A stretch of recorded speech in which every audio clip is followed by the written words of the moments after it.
जय श्री गणेश। दोस्तों, आज आपके लिए है सकट चौथ या जिसे तिलकुट या तिल चौथ के नाम से भी जाना जाता है, जो कि हमारी संतानों के संकट को काट देती है।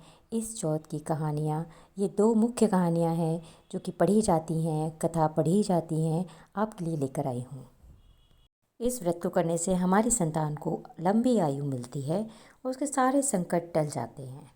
ये दोनों कहानियाँ मुख्यतः गणेश जी से संबंधित हैं, तो चलिए सुनते हैं। एक शहर में देवरानी जेठानी रहती थी। देवरानी गरीब थी और जेठानी अमीर थी।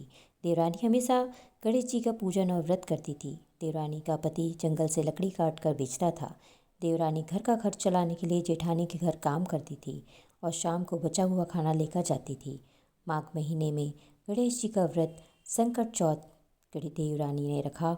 उसके पास पैसे नहीं थे, इसलिए उसने तिल व गुड़ लाकर तिलकुट्टा बनाया। पूजा करके तिल चौथ की कहानी सुनी और जेठानी के यहाँ काम करने चली गई। सोचा शाम को चंद्र को अर्घ्य देकर जेठानी के यहाँ से लाया खाना और तिलकुट्टा खाएगी। शाम को जब जेठानी के घर खाना बनाया तो उसने जेठानी का व्रत होने के कारण सभी ने खाना खाने से मना कर दिया। अब देवरानी ने जेठानी से कहा, आप मुझे खाना दे दो जिससे मैं घर जाऊं। इस पर जेठानी ने कहा, आज तो किसी ने भी अभी तक खाना नहीं खाया, तुम्हें कैसे दे दूं? तुम सवेरे ही बचा हुआ खाना ले जाना। देवरानी उदास मन से घर चली आई। देवरानी के घर पर पति बच्चे सब आस लगाए बैठे थे कि आज तो त्यौहार है, इसीलिए कुछ पकवान आदि खाने को मिलेगा। लेकिन जब बच्चों को पता चला कि आज तो रोटी भी नहीं मिलेगी तो बच्चे रोने लगे। उसका पति भी बहुत क्रोधित हो गया और कहने लगा, दिन भर काम करने के बाद भी वह 2 रोटियां नहीं ला सकती।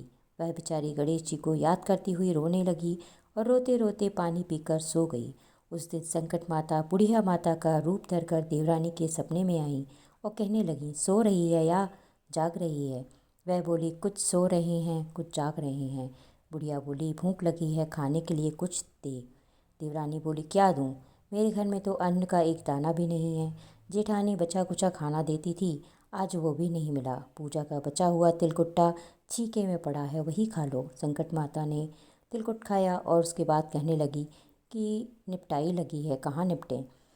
उसने कहा, यह खाली झोपड़ी है, आप कहीं भी जा सकती हो, जहाँ इच्छा हो वहीं निपट लो। फिर संकट माता बोली, अब पूछूं कहाँ? अब देवरानी को बहुत गुस्सा आया कि उन्हें कब से परेशान किया जा रहा है, सो बोली, मेरी साड़ी से पूछ लो। देवरानी जब सुबह उठी, यह देखकर हैरान रह गई कि पूरा घर हीरों और मोतियों से जगमगा उठा है। उस दिन देवरानी जेठानी के घर काम करने नहीं गई।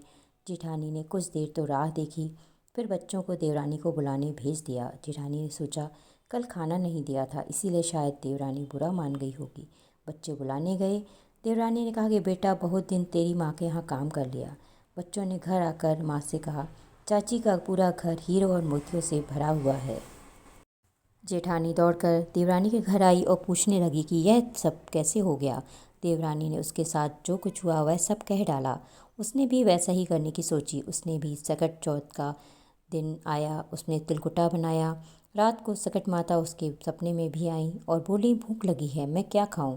जेठानी ने कहा, आपके लिए छींके में रखा है, फल और मेवे भी रखे हैं, जो चाहे खा लो। सकट माता बोली, अब निपटें कहाँ? जेठानी बोली, मेरे इस महल में कहीं भी निपट लो। फिर उन्होंने बोला कि अब पहुँचूँ कहाँ? जेठानी बोली, कहीं भी पहुँच लो। सुबह जब जेठानी उठी तो घर में बदबू गंदगी के अलावा कुछ नहीं था।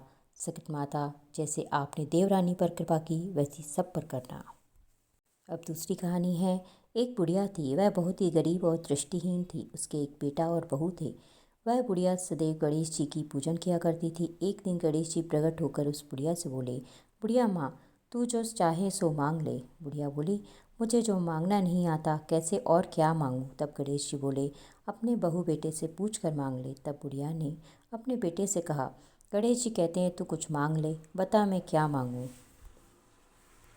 पुत्र ने कहा, माँ तू धन मांग ले। बहू ने पूछा तो बहू ने कहा, नाती मांग ले। तब बुढ़िया ने सोचा कि ये तो अपने अपने मतलब की बात कर रहे हैं, अतः उस बुढ़िया ने पड़ोसिनों से पूछा तो उन्होंने कहा, बुढ़िया तू तो थोड़े दिन जिएगी, क्यों तू धन मांगे और क्यों तू नाती मांगे? तू तो अपनी दोनों आँखों की रोशनी मांग ले, जिससे तेरी ज़िंदगी आराम से कट जाए। इस पर बुढ़िया बोली, यदि आप प्रसन्न हैं तो मुझे 9 करोड़ की माया दें, निरोगी काया दें, अमर सुहाग दें, आँखों की रोशनी दें, नाती दें, पोते दें और सब परिवार को सुख दें। और अंत में मोक्ष दें। यह सुनकर गणेश जी बोले, बुढ़िया माँ, तुमने तो हमें ठग लिया, फिर भी जो तूने मांगा है वचन के अनुसार सब कुछ मिलेगा। और यह कहकर गणेश जी अंतर्ध्यान हो गए। उधर बुढ़िया माँ ने जो कुछ मांगा वह सब कुछ मिल गया। हे गणेश महाराज, जैसे तुमने उस बुढ़िया माँ को सब कुछ दिया वैसे ही सबको देना। तो ये थी सकट चौथ या संकट चौथ से संबंधित दोनों कहानियाँ। आपको मेरी ये दोनों कहानियाँ कथा कैसी लगी प्लीज़ कमेंट करके बताइएगा। और मेरे चैनल पर नए हैं तो प्लीज़ मेरे चैनल को सब्सक्राइब करना ना भूलें। नोटिफिकेशन बेल को भी प्रेस करें ताकि मेरा वीडियो सबसे पहले आपके पास आए। तो अगले वीडियो में मिलते हैं, तब तक के लिए जय श्री गणेश, जय माता दी, जय भारत। फिर नई कथा के साथ।